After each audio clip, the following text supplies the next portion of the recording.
Parental discretion is advised.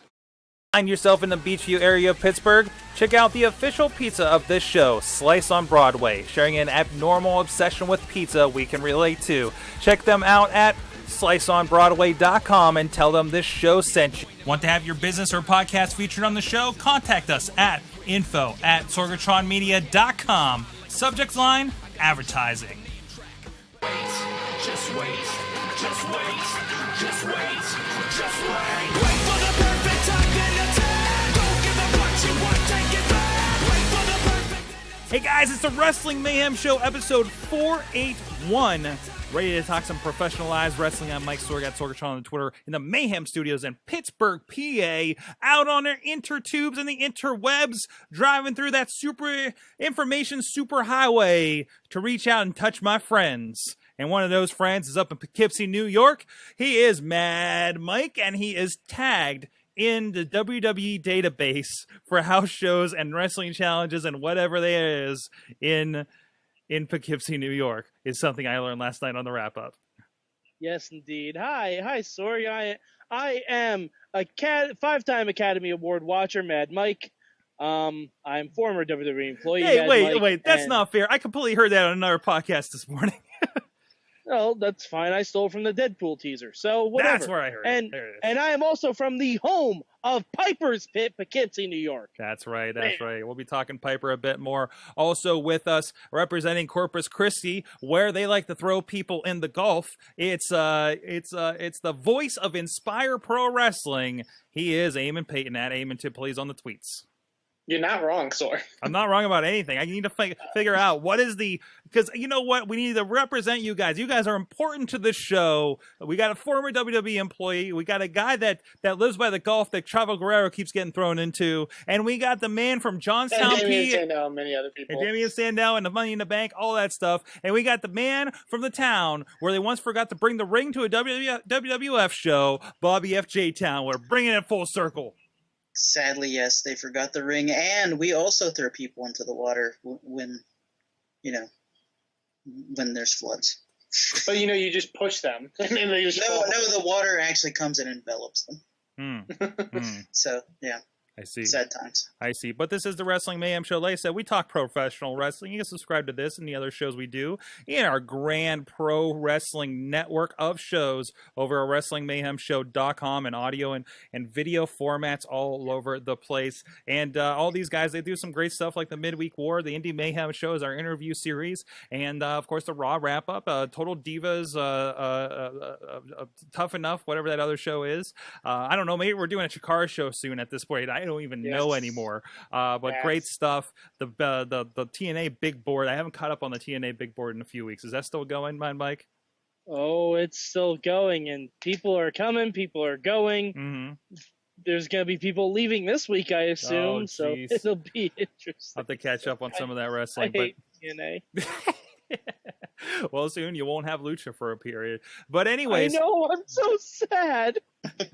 And you can have also to fill that Lucha void of Chikara. And you also drop us a line, our phone and email, 412-206-WMS0, or that email address, just like the t-shirt says, good times at WrestlingMayhemShow.com, baby. Go check it out, ProWrestlingTees.com/WMS. And check out our friend Basic Sickness at BasicSickness.com. And you can drop down to live.WrestlingMayhemShow.com starting at 9 p.m. Eastern Time for about 3 hours of wrestling talk every Tuesday night.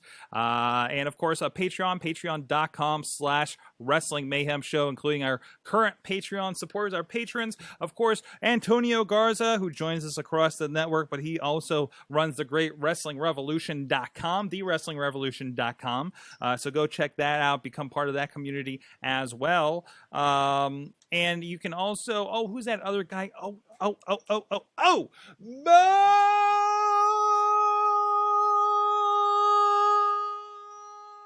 Diggity! Woo! Thank you so much for supporting the show. You'll get a State of Mayhem here. I should record it probably later tonight.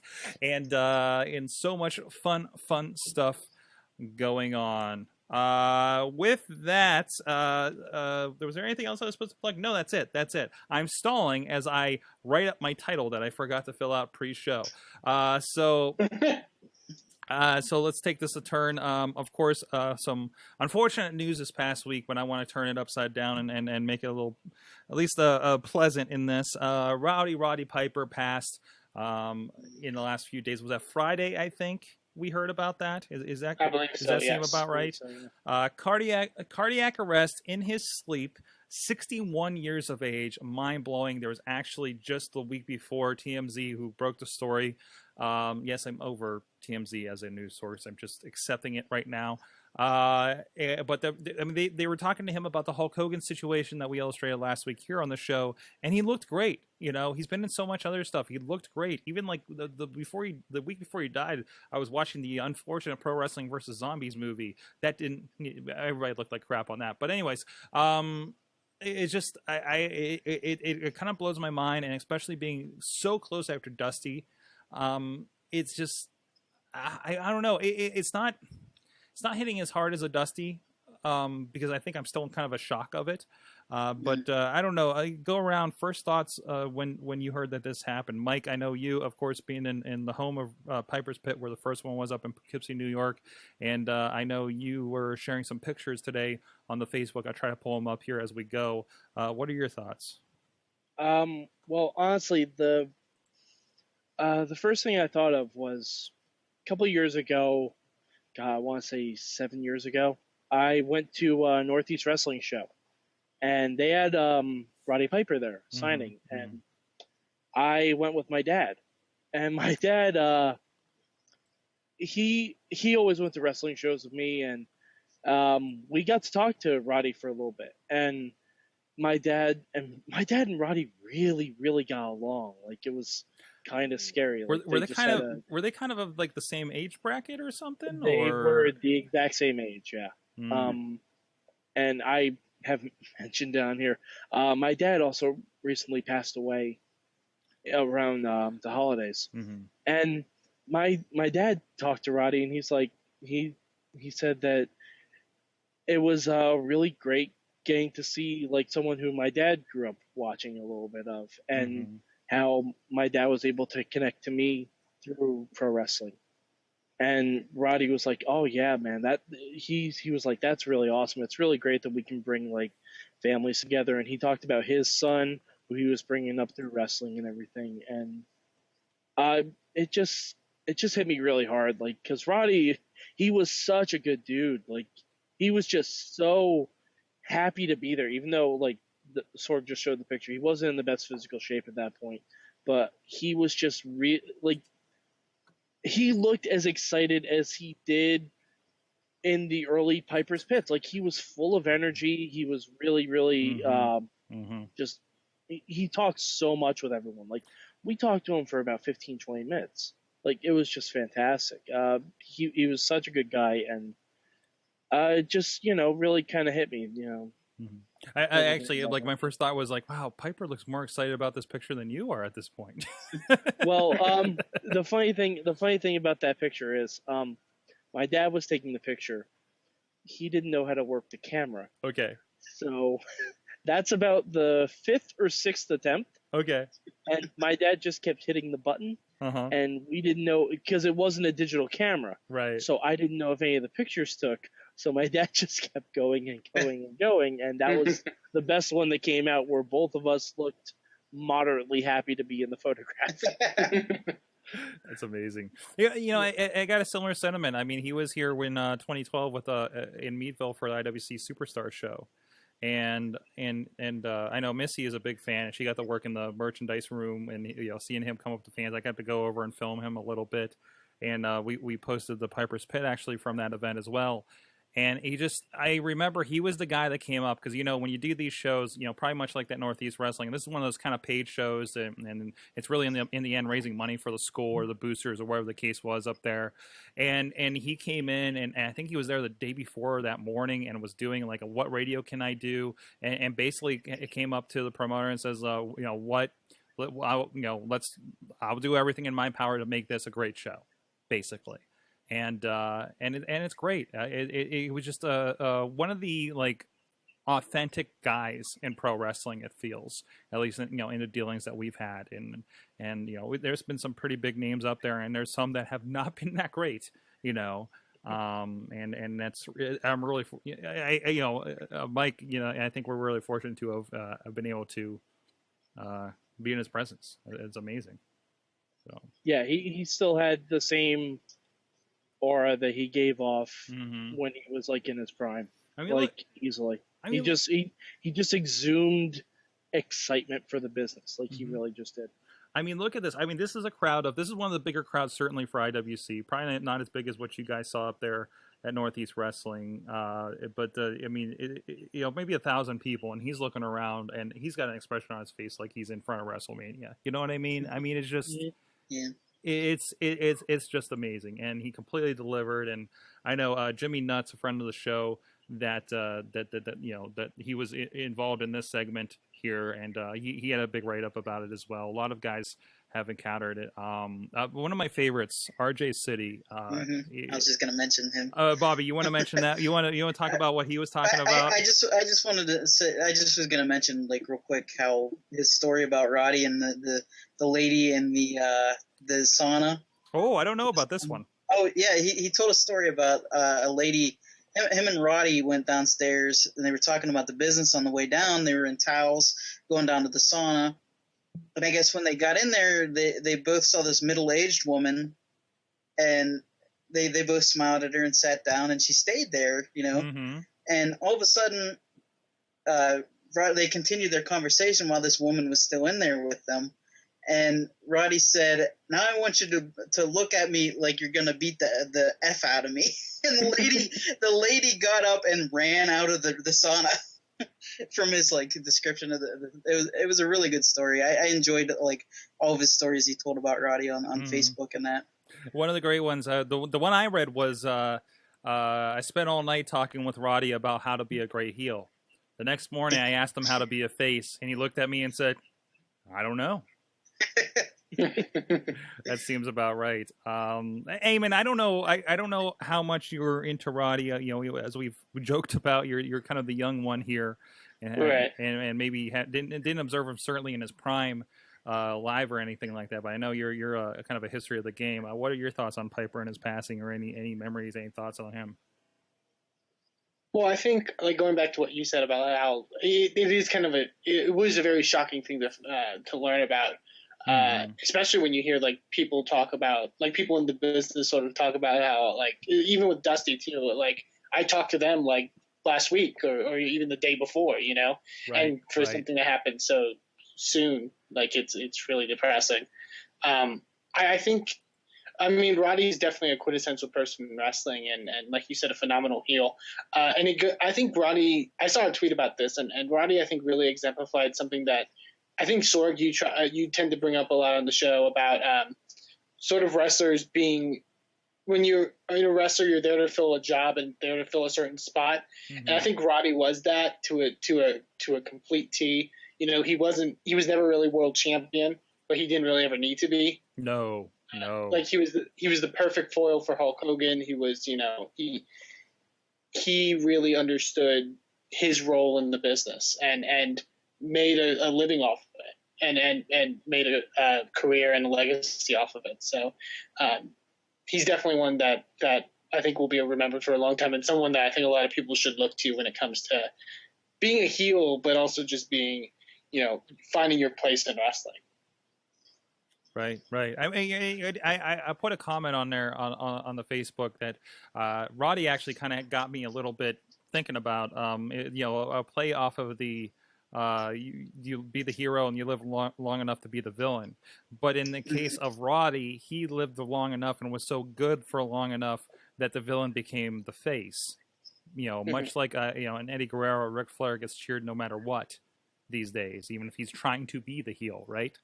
And Piper definitely, because I mean I'm from the age of, I think I caught just the end. I mean, of rock and wrestling and all that kind of stuff, and mostly experienced the good guy Roddy, right? But he's still Roddy, you know. He's still like, he was the Stone Cold of the day, even when he turned face. You know, he was the anti-hero. And I can't believe I didn't watch They Live until 1998 myself, because that was a fantastic I didn't watch They movie. Live until last year. Oh, all right. Side note. I still haven't seen it. I need to watch it. Bobby, now I you know. need to. I need to watch it. Now you need to. What are your thoughts on that, Mike? I mean, I know it's kind of a 80s movie and everything, but... It was fantastic. It was funny as shit. I mean, the acting is... I just felt like I was watching the director's cut of the Hollywood Backlot Brawl. The fight scene, right? Yeah, like I mean the whole movie, because the beginning of the Hollywood Backlot Brawl, you have Goldust pulling up in a car, you have Roddy waiting there, and they're talking a little bit before they start the fight. Then you have the big fight, and then it's people are in their underwear for some reason. That's right. That seems about right, I guess. Yeah. Yeah, I mean, certainly. it's Bobby, you gotta see it. It's a fun, Yeah, and I need to watch it. I know this is. I wish they had put Piper in one of the Expendables movies before he passed away, because he would have been phenomenal in that. He would have been absolutely phenomenal in that. Yes. It is also interesting watching that movie and realize how much of your pop culture came from that movie you maybe didn't realize, especially if you played Duke Nukem. And how accurate the movie is. What's if you that? look at if you look at society now. Oh yeah. It's pretty spot on. Oh yeah, it is. There was that scene in South Park where they just took the entire fight and just did it scene for scene with wasn't it Timmy and Jimmy? Yeah, Timmy and Jimmy. Yes. It's amazing. So. All right. I have any other thoughts on this? Chat room, if you have anything to share on Piper. Riz is in the chat room. Matt posted the GIF of Roddy cracking a coconut over Snooka's head, and Riz posted that Roddy was one of the few old wrestlers who actually loved pro wrestling even after wrestling. Yeah, which is true. You really got that sense from him.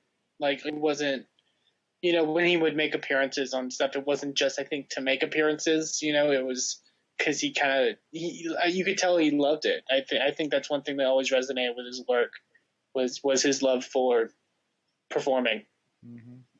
And he wanted to come on with a purpose, not just to make an appearance on like an old school Raw. He wanted to make sure that he motivated someone like a Dean Ambrose or someone like that. Like, he wanted to make sure it made an impact. Right. Right.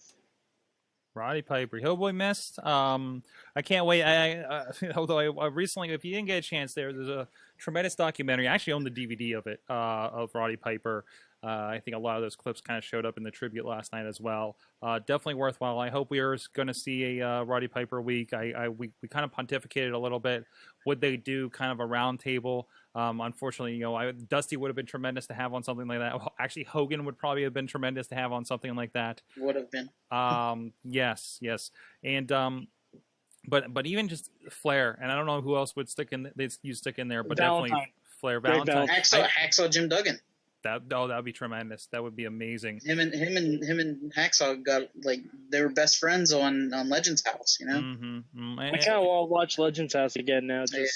Right. I mean, that's really kind of a little bit of his kind of going away, isn't it? Is Legends House, even though I mean, it was filmed probably in 2012, because they filmed it way before Network finally came out. Yeah.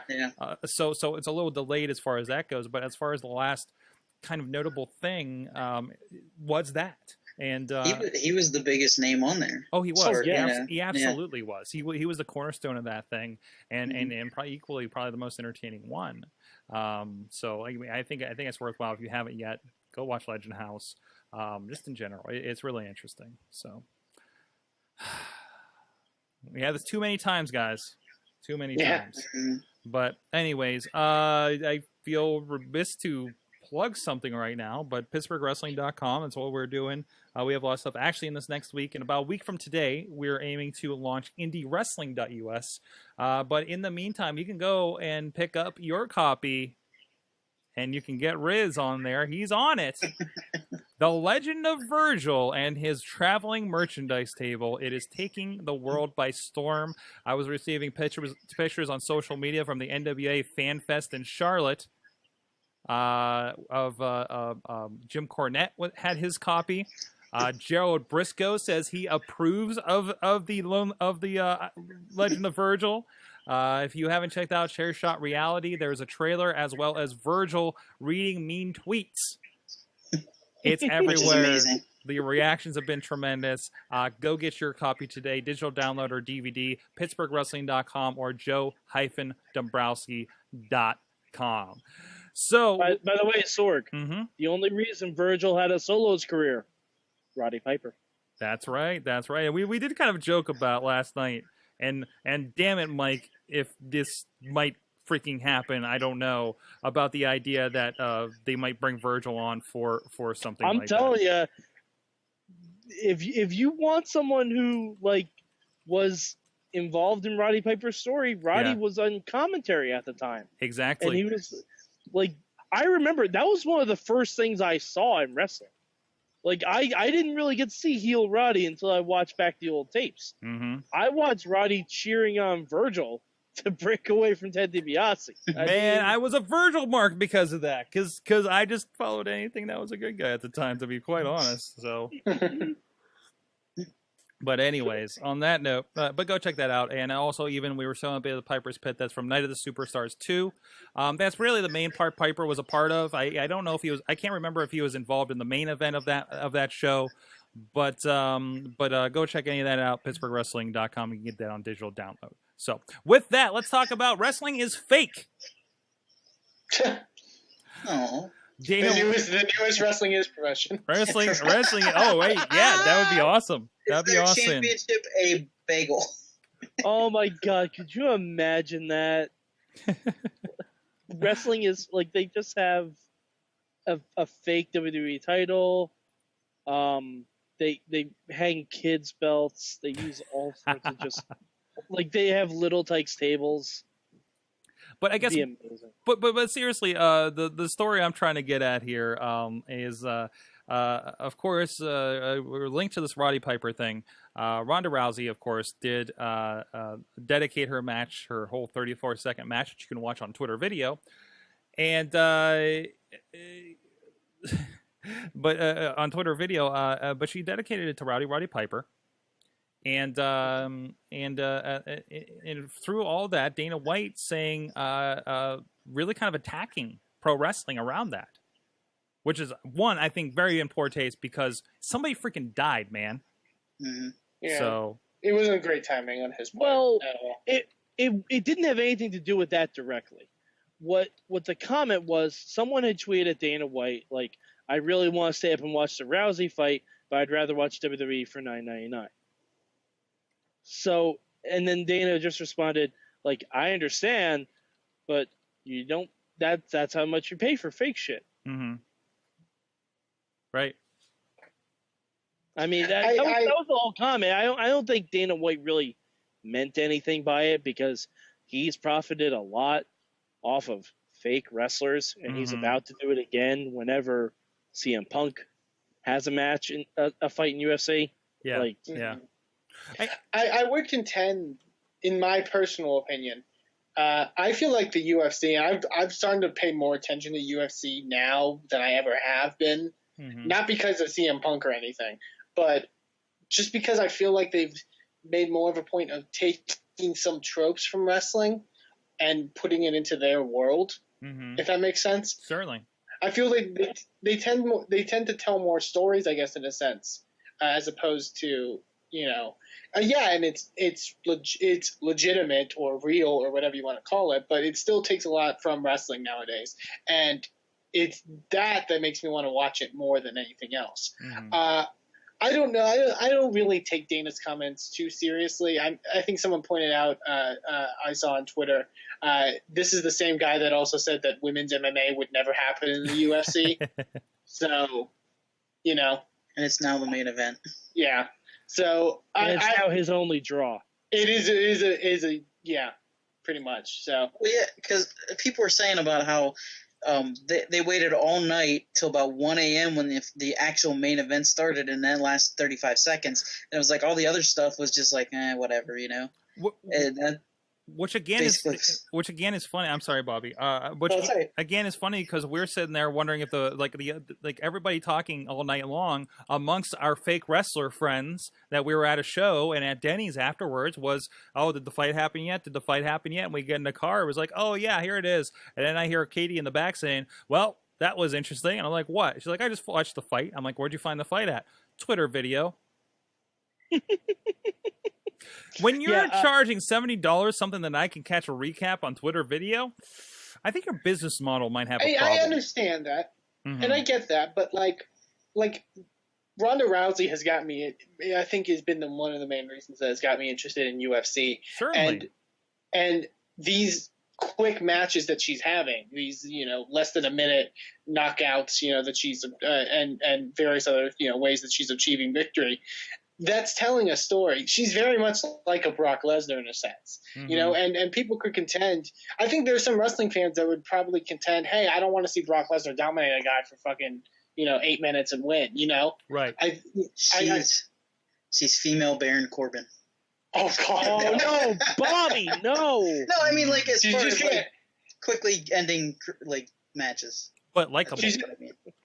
But yes. The eventual match with Cyborg, she's just going to end of days her, and it's going to be the greatest thing. I was really hoping that, because I went to a Buffalo Wild Wings on Saturday night to watch the whole UFC show because we wanted to see Rousey. I was really hoping that she would just try to reenact the fight from They Live as much as possible.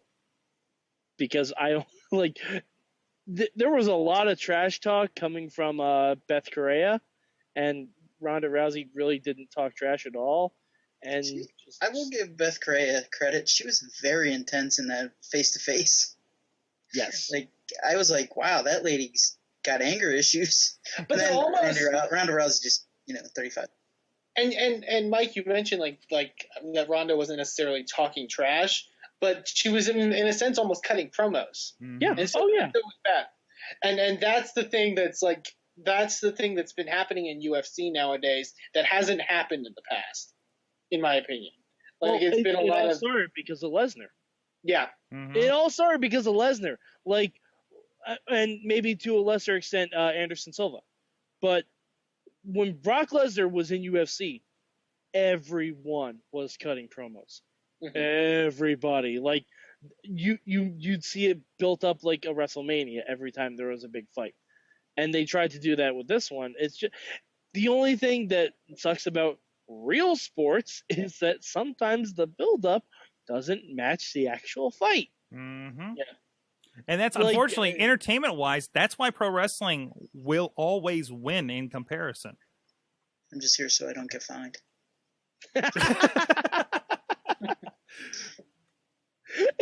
That's another sport that's cutting promos. Thank you, Bobby. Yeah, the promo cutting thing, you can tell in real sports who the wrestling fans are. Mm-hmm. Because they understand this is, regardless of how real or fake the actual competition is, it's all sports entertainment.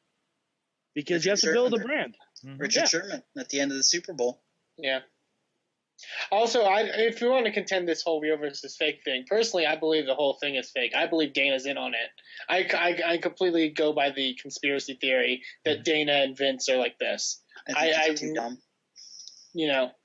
I'm not convinced that there's a feud going on here because I don't believe Rousey would have been on WrestleMania without any convincing from Dana whatsoever or some relationship. The thing is, I think if Ronda Rousey says to Dana White, "Hey, I'm gonna go do WrestleMania," what exactly is he going to say? It's not like he'll fire her.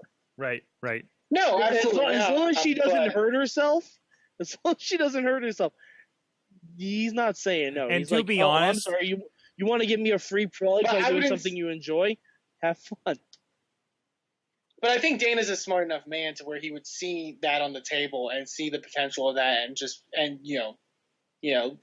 not let it go. I think he would obviously be down for it because I don't know. Maybe I'm completely wrong, but that's my weird conspiracy theory. I think the best part of this whole thing, and I saw someone tweet this, and I do not remember who it was. I apologize. I can't quote my source. It was after the Rousey fight. It might have been Brandon. The best part is that Ronda Rousey just beat Beth Correa in 34 seconds, and it's going to take her 12 minutes to beat Stephanie McMahon. Yeah, it was Brandon actually. Yeah, I thought so. I'm like, that. I saw that. I'm like, that's amazing. That's absolutely amazing. Amazing. Well, I do enjoy that somebody like Dana White yelled out the wrestling is fake. The thing that every one of us heard as we got bullied on the school bus, right? Growing up. And this has just happened in real life. CM Punk talks about how we're the geeks and the geeks are now in control. And seeing the backlash to Dana White is like, yes, wrestling is fake. And it's better than your sport. By the way, from by the way, nation. guys, Game of Thrones is fake too. Oh damn! Yeah, Oh exactly. damn! Did anybody catch the? I think it might have been Gabriel that posted it on his Facebook. I don't know if he posted it on the Mayhem Show account or the Facebook group, but Max Landis, the one who did Wrestling Isn't Real or Wrestling Isn't Wrestling. Yeah. He did a video on how wrestling is known as fake, but so are TV and all this other stuff. And it was a really cool video. Like, it made me almost like really proud to be a wrestling fan, And I'm not shocked that tons of wrestlers like jump down Dana's throat for it, because obviously we get offended by stuff like that, but they have to be much more offended by it from the fact that they are going through it. And I think it is fake. You don't necessarily want to use that word, but it is fake.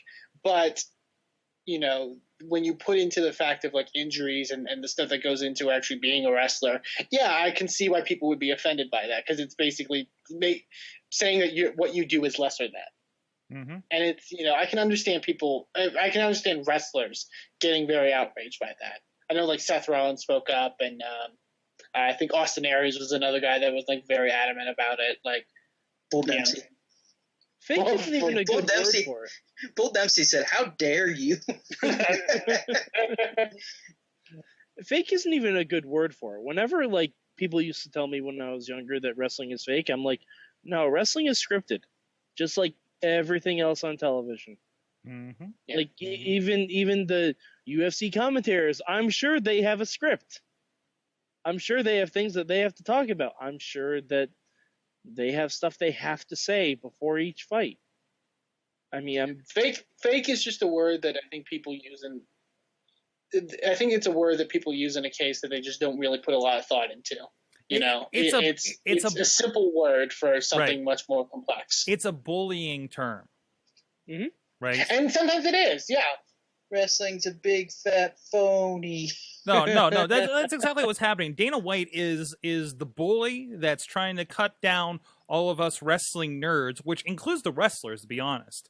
Because, how did I put this? To be a wrestler, we talk about Indie Mayhem Show, how, listen, you have to be the biggest wrestling fan to put your body through all this crap to do this thing. Right? So they're the biggest geeks when it comes to this topic. Not according to most of them on Tough Enough. Right. I know, right? I know, right? Yeah. F everybody on Tough Enough, seriously. Fuck that show. Yeah, seriously. It's just complete BS. By the way, stay tuned tomorrow for the Tough Enough wrap-up with me and Jen Carlins. It's just 2 seconds of you and Jen being like, fuck this show. And then asking her about her relationship with Matt. Yes! Just convert the show into something else. We'll put it somewhere else on the network. Anyways, I'm sorry. But no, seriously, it's a bullying thing. And we are the geeks in our basements or whatever, talking about pro wrestling. But the pro wrestlers are the geeks as well, and it's really trying to cut down them in that industry. And Vince McMahon is the biggest nerd of all. The thing I always thought about when people would tell you that wrestling's fake, it's like they're trying to insult you by saying, they're not actually fighting, right? Like, they know who's going to win. I'm like, of course I know that. Like, that doesn't mean it isn't real. Like, these aren't CG people. This isn't like, it's not a padded surface, it's actual physicality. To be fair, John Cena's nose was CG'd. As it happened, it was makeup and special effects and practical effects and all that stuff. They had time to rig that up when his nose exploded. That was a lot of corn syrup that kept spilling out of the proboscis they made for him. Yeah, that's probably a weirder part to like we mentioned that the Dana comment was like so close to the Roddy thing. It's so weird that it was more closer to the John Cena getting his nose busted open. Like, I feel like that was, I don't know. I just think that the idea of like you don't like something that's predetermined. Yeah, I guess that's why UFC plays into it. Like, people prefer UFC, but like I said before, UFC takes a lot from wrestling, and I don't think a lot of people realize that. All right. On that note, let's know your thoughts. The UFC wrestling is fake argument. In the meantime, you know what's real, and it's still real damn to me? Pepperoni pizza. Oh, yes. Slice on Broadway. Check them out at sliceonbroadway.com. Supporting the Wrestling Mayhem show and our fine Tuesday night cast here at Sorgatron Media with the perfect pepperoni pizza in Pittsburgh for podcasting. Go check them out. They're in the South Hills here at Pittsburgh, Beachview, right along the tracks. You can get off the tracks. If you're downtown Pittsburgh, just take the train. There's only one of them, and take it to the south and hop in here. Or Carnegie, PA, on the way to the airport down on Main Street. You can follow them on the Twitters at PGH_Slice on the Twitters, or Slice on Broadway on Facebook and the Instagrams. And let them know you heard about them on the Wrestling Mayhem show. So with that, we'll take a look at a little bit from last week at Sorgatron Media, and we'll be right back. This is also very important because I have Chachi on the show. If you go to the website for Chubby Shorts, on the bottom right-hand side, it says... Share if you hate pants. Yes. That's amazing. So they're just... let me go do that right now. Yeah, you're like, I love these people. We are best friends. I mean, it's this very human aspect and very... I just really like their product. And like I said, their short videos. Listen to him. He knows to only be the... Why would they possibly listen to John Cena? He's only been the top guy in the company for a damn decade, Sorg. Because what they don't give creative control. Because they don't give creative control in their contracts anymore. Talk to the man. Talk to the man over there. I can't even. He feels he can't reason with it. They don't give creative control in their contracts anymore. Not since racist Hulk Hogan in WCW ran that to the ground. Right back around.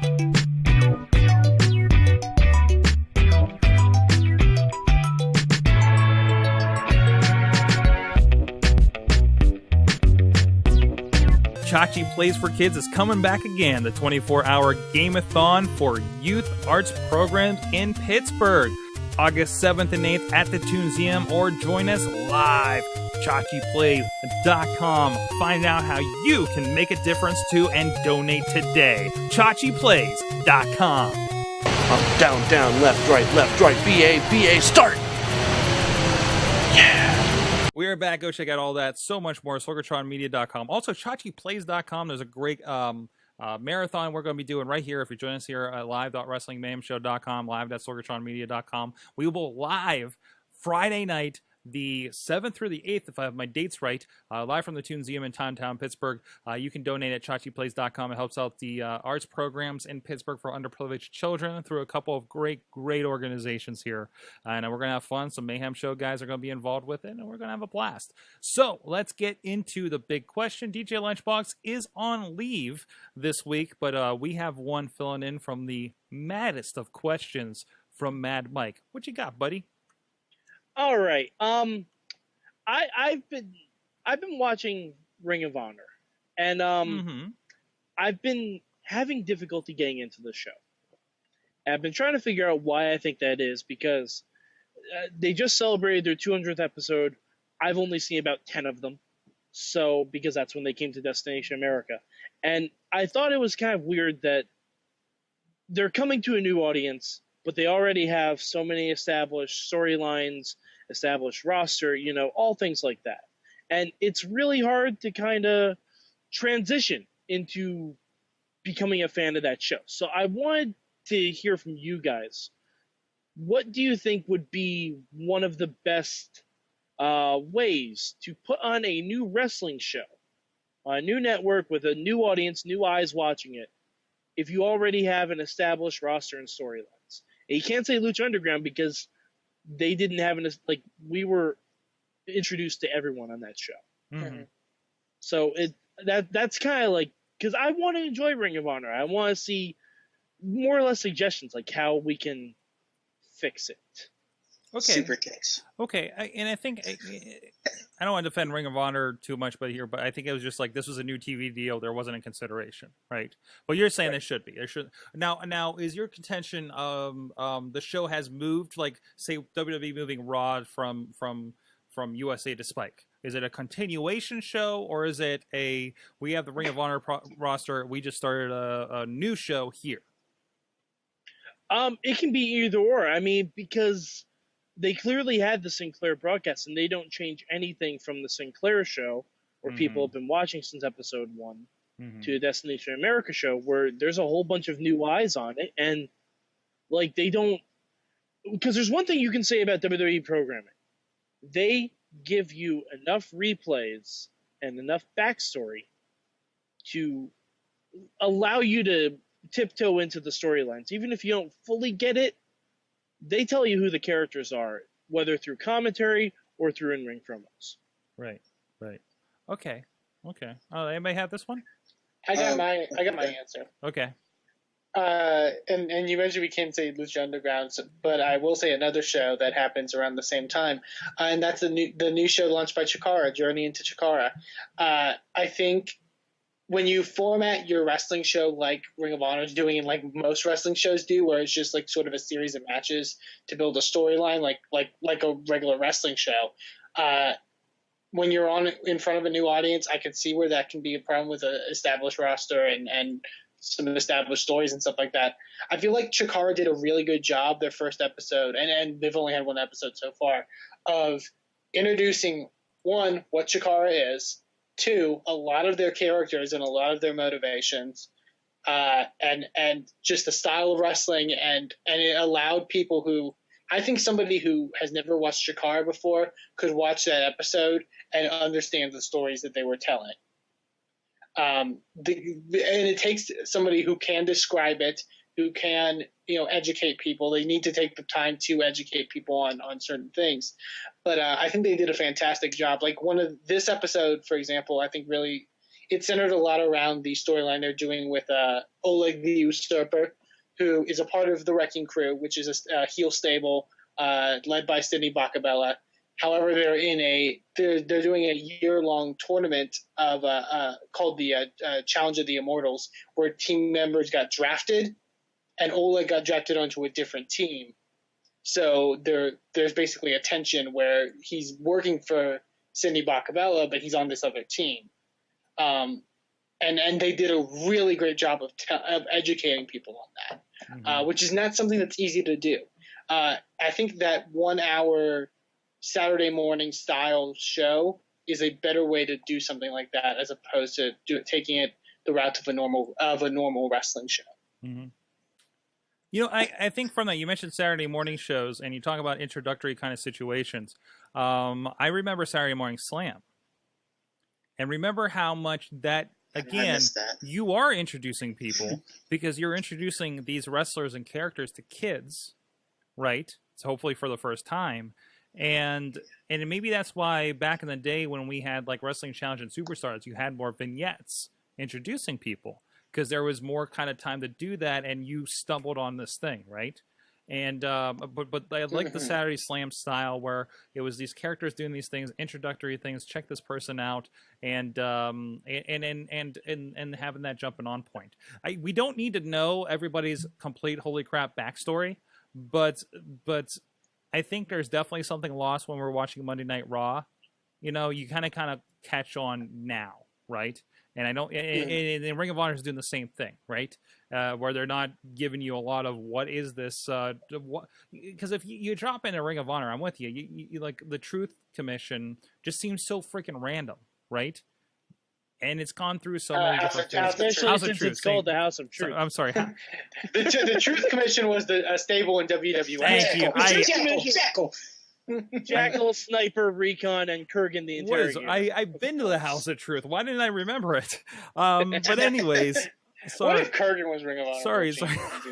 Wow. That'd be amazing. But no. I like that introductory thing. Like the main show doesn't have to be so 1.0 on stuff like that. But I'm kind of, I love that Saturday Morning Slam feel to it, and I feel like I mean Lucha does this, right? Because they're like, why is Puma so freaking important? You know, and you get a little montage, vignettes, montages. I think that's the way to do it. You can just have your match and tell that story, and the announcers are good. They'll tell you the motivations. Unfortunately, I don't think we get a lot of those anymore that are really, really good at it. So another thing about ROH, Sorg, we get the benefit of having Mandy Leone tell us about what's going on inside ROH. Right. Everybody on Destination America doesn't. See, wait, what is even though Mandy Leone is kind of like static, not really. No, inside ROH is kind of like a. It's kind of like kind of how Sorg mentioned. It's like a recap sort of thing of like, here's a storyline, basically detailing the storyline through like promo packages and stuff like that. And to be honest, that sounds amazing. No. See, this is a workaround because the way Ring of Honor does they have their live tapings and then they have all the live events and they don't put all the production, like they're post producing all the announcers and everything, right? I'm pretty sure, or at least they have to do a lot of that because like a lot of times you say this they're partially doing it. Yeah, they're doing this. Like we film so many weeks of TV, then these events happen in between that we can't really address on the TV tapings we did, but we address them here in this package. It's really just a weird workaround because of the way they do their productions and put them on video on demand. Because they do their commentary live, and it's right. It causes a weird like disconnect. Another thing with ROH, I think they're beholden to Sinclair because Sinclair is part owner of ROH, right? Right. Exactly. And they have to do what Sinclair wants, right? And they can't really gear it towards Destination America, what they want, right? But I mean, but more about what can we do as a show, not what to fix the situation of Ring of Honor as it is. Did anybody get there? I didn't get to go ahead, yet. Bobby.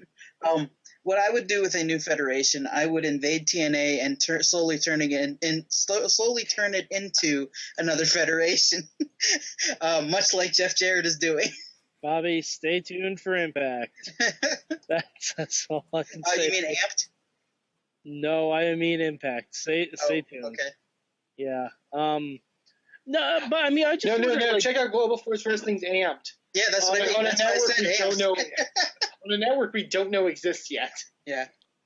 But I like. Would it be as simple as doing a separate commentary track for Destination America? No. Oh, that's hard. That's time. That's money. They're not doing it. They don't have the budget. Have you been to a Ring of Honor show recently for a TV taping? They don't have the budget. Nope. They do not have the budget. It's not. Well, I can tell that by the lightings and the graphics. Right. No. Even the TV taping looks moderately better than an indie wrestling setup that I attend. They're doing what they can with what they got. And exactly. I like ROH every week. I look forward to it. And it's more about the wrestling anyway. So that's kind of the charm of it, is that it is like really just an indie wrestling on TV. But see, I call it indie wrestling, and everyone gives me shit about it. No, I agree with you completely. No, I'm with you. That's what it is. I mean, I kept saying it's televised house shows with commentary because that's, to me, is what it looks like. Like, I still don't know. Like, I figured out what the decade was only through another podcast I listened to. I don't know what the Kingdom is. I don't know what Red Dragon is or why they have two capital Red letters. Dragon's awesome. Because they have two capital letters because of someone that's in TNA right now. Like, are they in the Dominican Republic? I don't know. There's got to be a reason for spelling your team name that way. To be fair, the decade not what it used to be since Jimmy Jacobs left. This is true. All right, let us know your thoughts. This week, we're going to give away RWA's Resurrection 2015, one of the bloodiest matches I've seen in a long time with War Games. And, of course, a TLC match with friends of the show, Generation Dead, Gory, and G-Raver against the Forbidden Warriors that got pretty crazy. So go check that out. Also available on PittsburghWrestling.com. Hashtag SWMS Big Question on Twitter with your answer to his question. How are we going to boil this down? How would you do a new wrestling show, basically, right? Like, how would you format a new wrestling show to get it over, right? If you had an established roster. Oof, yeah, fit that in 140 characters. In the meantime, last week, last week we had a big question that was, what do you miss? What do you miss from your childhood and such about wrestling? A lot of these guys are going to get a copy of IWC's The Dance, which included Tommy Dreamer, Dalton Castle, RJ City, and somehow Justin LaBar of Chair.Reality in the main event for the IWC title. Fake limbs were involved in this. Antonio Garza, he emails us his answer to it. What does he miss from old wrestling? Surprises! I miss the upright. This is weird with the font. I apologize. So I missed the surprise signing and debut and the commentators shitting themselves as to why someone has jumped. But now we just get the whole development system, and that kills any type of surprise. And the whole whole changing names and gimmicks, and then they debut, and Saxton and Cole just go, oh my. Whatever happened to that fire of JR screaming at his legs and saying, that's Eddie Guerrero, Dean Malenko, Chris Benoit, and Perry Saturn. They don't work here. What in God's green earth are they doing here? By God. I'm with you on that. That still happens from time to time. Okay, like Samoa Joe? Good sample. Well, good no, example. he's referring to how Byron Saxton reacted to it. I don't know. I think that we obviously don't have a big company like WCW to where that can happen in a sense, but I can see his point, but I think that still exists in WWE to a certain degree. We didn't have the internet back in the Attitude Era. That's true too. Not that. I mean, we had AOL keywords and such. Like I said, we didn't have the internet back in the Attitude Era. Do you really think that if Twitter was as prevalent as it was back in 1996, Hogan joining with Hall and Nash would have been a surprise? No, not quite as much. It would not have been a surprise at all. All right, from the Twitters, Lanford Paul says, larger than life characters, heels that truly scare you, the mystic of not knowing what was real and what wasn't. Also, Half Gone out there says he misses having a regular general manager. The Authority just doesn't do it for me, and they kind of disappeared recently. So, Mike, you said that you missed that from Classic Wrestling is the King of the Ring pay-per-view. I'm with you on that one. Yes. Mm-hmm. Yeah, a one-night tournament. I in the age of the network, we should be able to have a one-night tournament for something. They may bring it. Well, they didn't.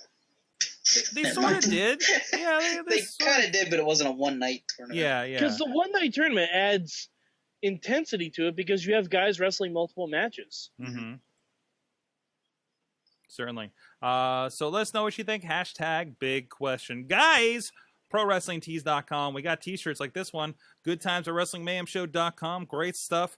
Designed by the great Alex Cars, who's helping us with IndieWrestling.us coming up. Go check it out. Some great stuff like the, hey, Goldust has some stuff out there that you can't find on WWE.com, WWEshop.com. We got our stuff there. A lot of great wrestlers represented. Pro Wrestling Tees is taking over the freaking world, guys. It's everywhere. Everybody is on this that matters. And we're on there too, somehow. ProWrestlingTees.com/WMS. Also, you can go to WrestlingMayhemShow.com. We have a great Spreadshirt store as well. You go click on that Mayhem Club. I know Mainstream Matt has his shirt, but you go over there. Go roll down below the Pro Wrestling Tees and check out our Spreadshirt shop. We have some stuff, including the our Don't Be a Smart Ass t-shirt we came up with a few weeks ago. You can be Riz. Here's some InsertCoinToBegin.com. Are you a Chachi Says guy? Were you happy that he returned? Or all proceeds for the Chachi Plays sweatshirt and t-shirt go to our most recent charities for Chachi Plays for Kids, which is happening this weekend. So please go check it out. Support the show and wear some mayhem. Thanks a lot for everybody who does and wears the threads on their back. Okay, we do have some fan mail also included. Actually, we have one piece of fan mail. But this one is from Zero. He puts one in again. He just wanted to remind us, thanks, WMSers. Just a quick thing. Thanks to our savior, Stephanie McMahon, for all she does for us. Hashtag Davies Revolution. Hashtag thanks, Steph. Thanks. So There, he had to get that out. Yeah, there. yeah, Steph. Thanks sarcastically for giving that 8-year-old kid, a moment to like have his moment with his favorite wrestler. Tonio, I get what you're saying. That's a weird week to put that email in. Yeah. Also, she's on the Pittsburgh Children's Hospital Board of Trustees now. She is. She certainly is. Also, Wow. can we say something about that kid? Hmm. That kid, I believe his name is now Drax Shadow. Can you also explain to me, because I didn't get to see this? What happened? I heard about it. Okay, You guys all right. mentioned it.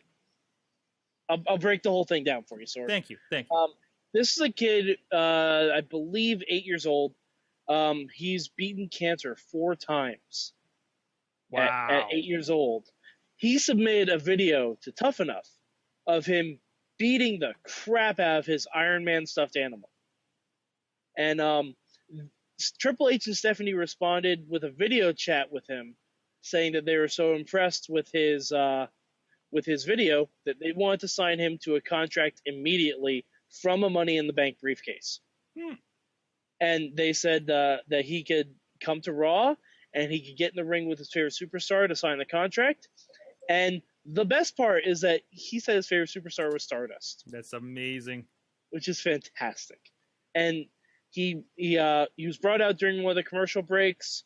Stardust came out with him. Stardust actually, someone made him custom Stardust gloves, Mm-hmm. which is awesome. And Stardust helped him up the steps, and the kid slid under the bottom rope all by himself, which was amazing because you can tell this kid has dreamed of this for 5 years or whatever.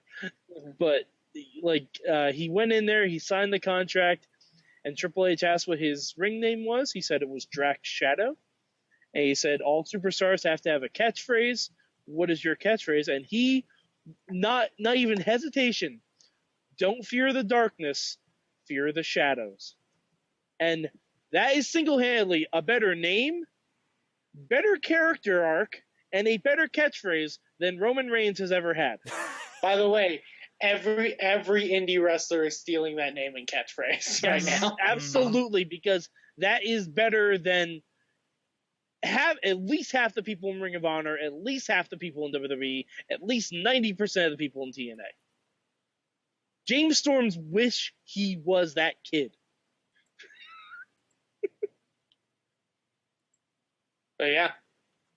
Yeah, and he signed the contract, and it was awesome. Wow. Okay. All right. Sorry, something on Facebook just popped up that just made me pause. It's Pro okay, wrestling. Sorg. You're looking Pro at wrestling. porn. It's Amen. We'll fine. talk about this later. But anyways, no, that's awesome though. I love that they're doing stuff like this, and it's definitely their charity side and everything. But that's really cool and a fun little share right there. I put a picture of a hot dog up. Was it that? What? No, it wasn't that. No, Bobby, it's not. It's not that. It's not that. It's a hot dog. Anyways, pro wrestling. Time to find out what you guys learned from wrestling this week. Who wants to go first? Oh, he's got his hand up. Sorg, do you know what I learned? What'd you learn, buddy? I learned that Stardust has failed this city. Oh, jeez. This is happening. This is happening. Oh my God. You guys don't know how excited I am for this. Stephen Amell's going to be on Raw on Monday. He may be dressed as the Green Arrow. He may shoot Stardust in the face with a toy arrow. I don't know what's going to happen. The picture it. that it kept showing alludes to it's going to be not Steve Amell. It's going to be the Green Arrow on Raw next week.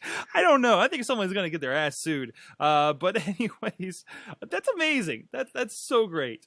I'm saying, and for all you guys who don't like this, the dude does his own stunts. Oh, he's this a I didn't know. wrestling fan.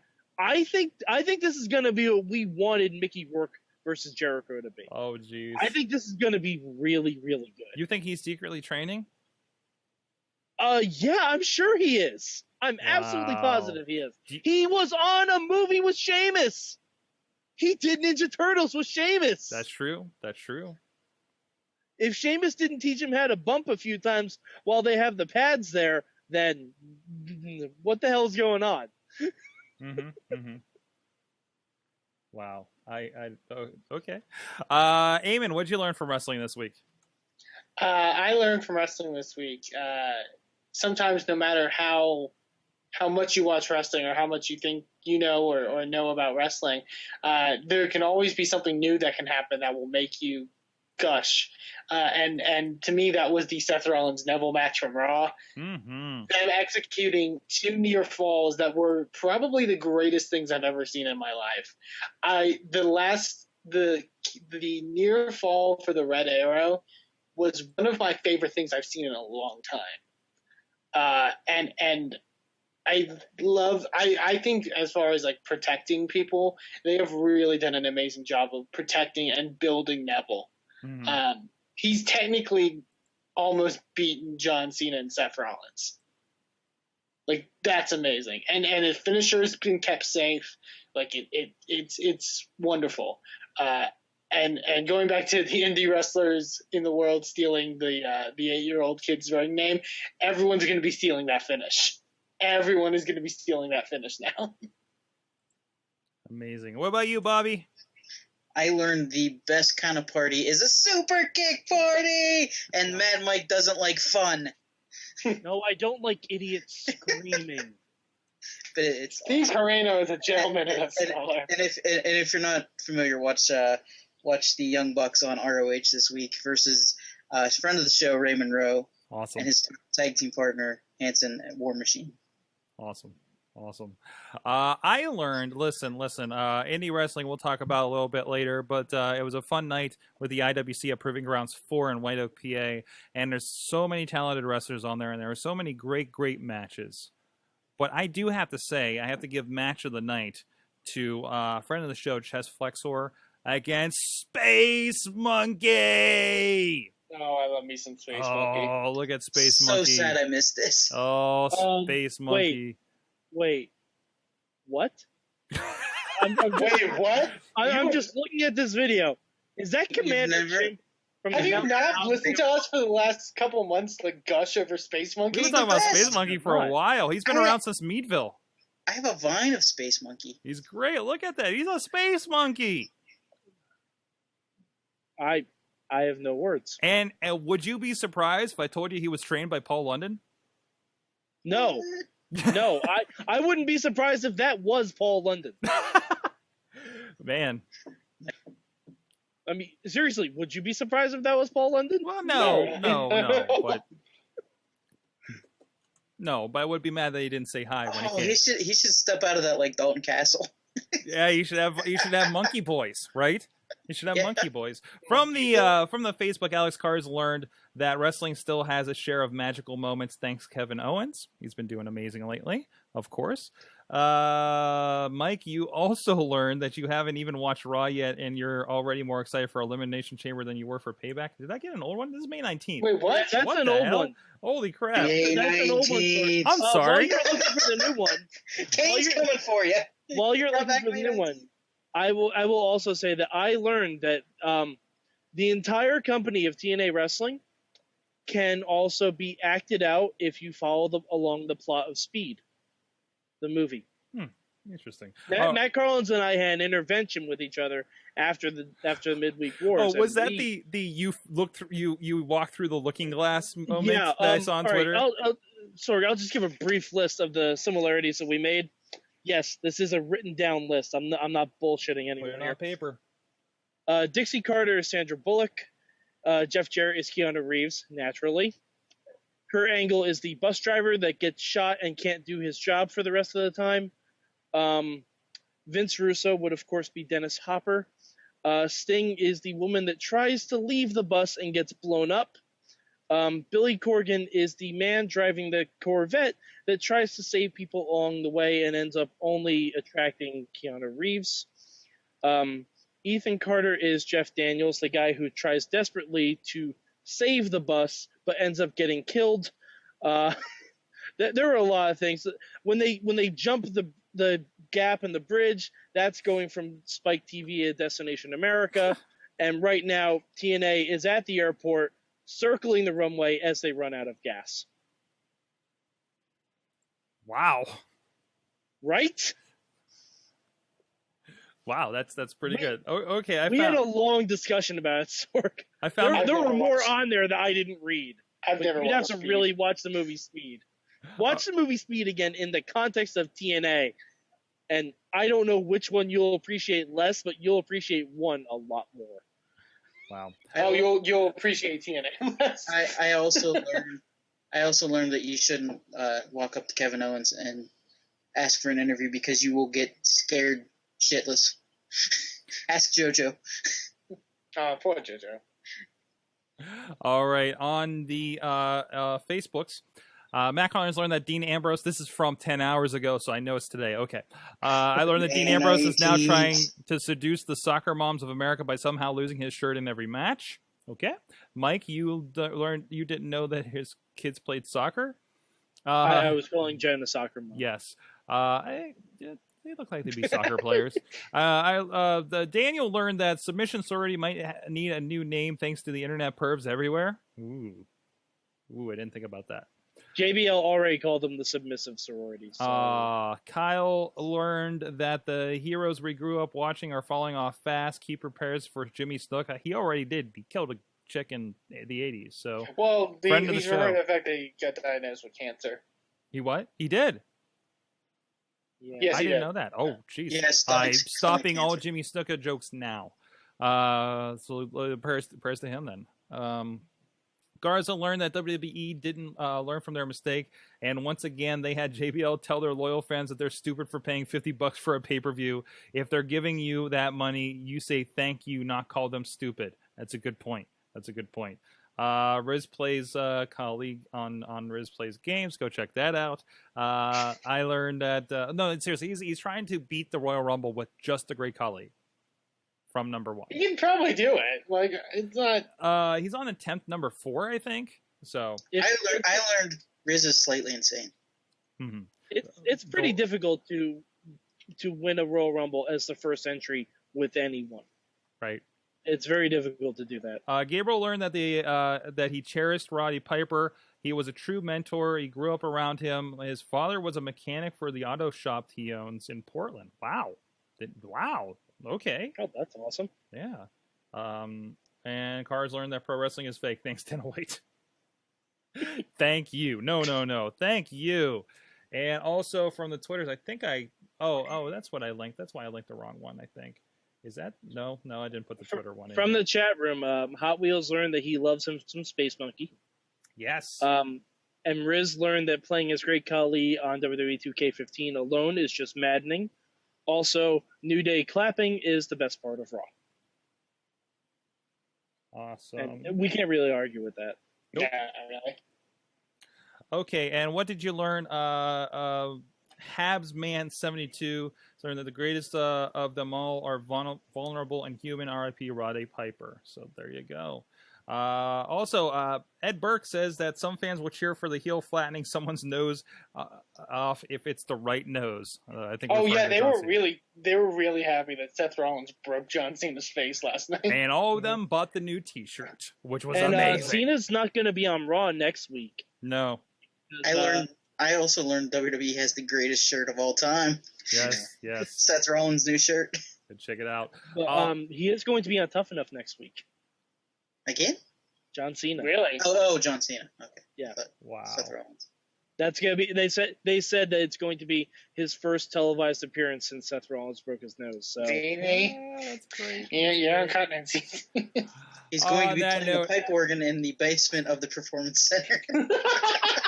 Oh my With a mask on. Everybody, thanks a lot for joining us. Wait, can you picture the in the pipe organ? oh my God! Nikki Bella, he kidnaps Nikki Bella and takes her downstairs to the basement. Oh, I love it. Guys, God damn it! We need to make that a thing. Wrestling Mayhem Show, thank you for joining us. Join us, subscribe, WrestlingMayhemShow.com, this and other shows. And please drop us a line to 412-206-WMS0 for the hotline, or that email address. Good time. Good times at WrestlingMayhemShow.com. And thanks to Riz for live tweeting with us all night long. Thank you to the chat room joining us at live.WrestlingMayhemShow.com. Who's joining us on the Indie Mayhem Show, Eamon? Joining us this week on the Indie Mayhem Show will be a local wrestler down here in Texas by the name of Cherry Ramones. Find out more about Cherry in our exclusive interview with him. Coming up next if you're watching live. Spoilers, it's a dude. It is a dude. Sorg thought it was a woman when I first told him. He was like, oh, you're getting a lot of lady wrestlers. I'm really digging this lately. He's like, yeah, he's a dude. I was like, what? What? So serious you were there, Sorg. Spoilers. He's a dude. Thank you so much, everybody, for joining us. We'll see you at Chachi Plays this weekend, chachiplays.com, starting Friday night right here in the live stream. We hope you guys can check in with us and join us and help us keep singing for 24 hours as we stay awake and watch Chachi play video games.